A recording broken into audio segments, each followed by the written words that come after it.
ناظرین، ہم میں سے زیادہ تر لوگ اچھا صحت بخش ناشتہ نہ کرنے کی وجہ سے کئی طرح کی بیماریوں اور مختلف قسم کے مسائل سے دوچار ہوتے رہتے ہیں۔ صبح سے دوپہر تک کے پیریڈ میں اکثر لوگ جسمانی یا دماغی محنت زیادہ کرتے ہیں اور اس دوران انہیں زیادہ انرجی کی ضرورت ہوتی ہے، جو ایک اچھے ہیلدی قسم کے بریک فاسٹ سے ہی حاصل ہو سکتی ہے۔ لیکن بدقسمتی سے اکثر لوگ ناشتہ صحت مند طریقے سے نہیں کرتے، بلکہ کئی لوگ تو اپنے دن کا آغاز صرف ایک کپ چائے یا کافی سے کرتے ہیں۔ ناشتہ ٹھیک طرح سے نہ کرنے کی وجہ سے ان کے جسم میں ضروری نیوٹرنٹس کی کمی ہو جاتی ہے اور پھر انہیں اپنے بدن میں سستی، تھکن اور کمزوری محسوس ہوتی رہتی ہے، بلکہ کبھی چکر بھی آنے لگتے ہیں۔ اسی طرح جو لوگ ناشتہ کرتے ہیں ان میں سے بھی اکثر لوگ ناشتے میں کیک، ڈبل روٹی یا میدے سے بنی چیزیں کھاتے ہیں یا پھر مارجرین کا استعمال کرتے ہیں، جس کی وجہ سے تھوڑے ہی عرصے کے بعد انہیں ہائی کولیسٹرول، یورک ایسڈ کی زیادتی، ریشہ، بلغم، ہائی بلڈ پریشر یا معدہ اور دل سے متعلق پیدا ہونے والے خطرناک امراض کا سامنا کرنا پڑتا ہے۔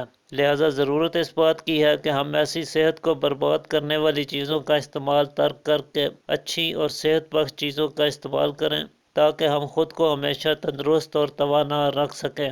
چنانچہ آج کی ویڈیو میں ہم آپ کو 5 ایسی چیزوں کے بارے میں بتانے والے ہیں جنہیں کھا کے اگر آپ اپنے دن کا آغاز کرتے ہیں تو اس سے آپ نہ صرف کئی طرح کے ہیلتھ بینیفٹس حاصل کر سکتے ہیں بلکہ کئی خطرناک بیماریوں سے بھی خود کو محفوظ رکھ سکتے ہیں۔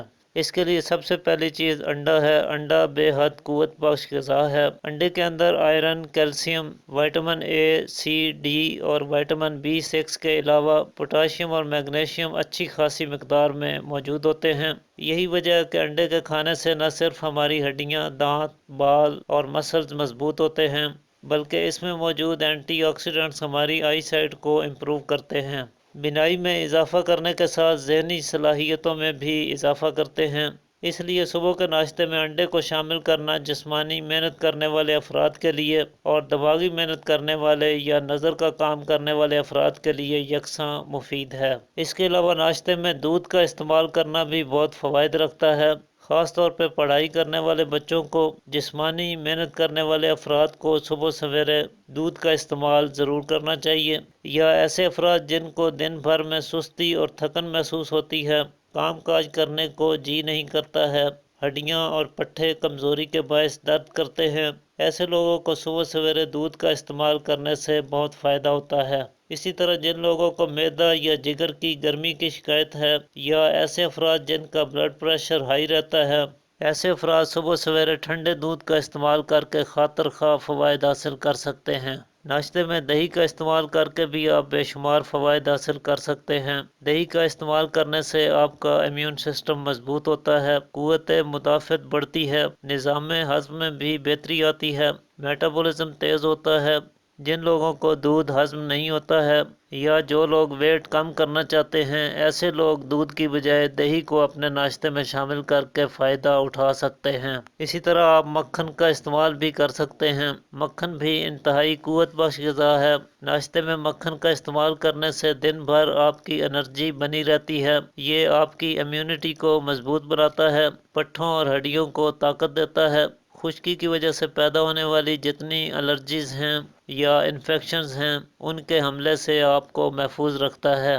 یہ آپ کو السر یا کینسر جیسی بیماریوں سے بھی تحفظ فراہم کرتا ہے اور جسمانی محنت کرنے کی صلاحیت میں اضافہ کرتا ہے، جس سے آپ تھکن محسوس کیے بغیر زیادہ کام کر سکتے ہیں۔ 5ویں چیز جو ناشتے میں استعمال کرنا بے پناہ فوائد رکھتی ہے وہ جو کا دلیا ہے۔ جو کا دلیا عام طور پہ بیماروں کی غذا خیال کیا جاتا ہے، حالانکہ یہ تندرست اور صحت مند لوگوں کو بھی ہمیشہ فٹ رہنے کے لیے ضرور استعمال کرنا چاہیے۔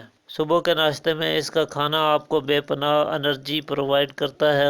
یہ آئرن اور کیلشیم کا خزانہ ہے، پٹھوں کی کمزوری یا اعصابی کمزوری اور عام جسمانی کمزوری کو دور کرتا ہے، ہڈیاں مضبوط بناتا ہے، معدہ کی گرمی یا معدہ کے السر کے مریضوں کے لیے یہ بہترین غذائی علاج ہے۔ دبلے پتلے کمزور افراد کو صبح کے ناشتے میں جو کا دلیا کھجور کے ہمراہ تلبینہ کی شکل میں تیار کر کے ضرور استعمال کرنا چاہیے۔ اس کے چند دنوں کے استعمال سے ہی وہ اپنے اندر حیران کن تبدیلی محسوس کریں گے۔ تو آج کے لیے اتنا ہی ناظرین، امید کرتا ہوں آج کی ویڈیو آپ کے لیے مفید ثابت ہوگی۔ اسی کے ساتھ اجازت چاہتا ہوں، اللہ حافظ۔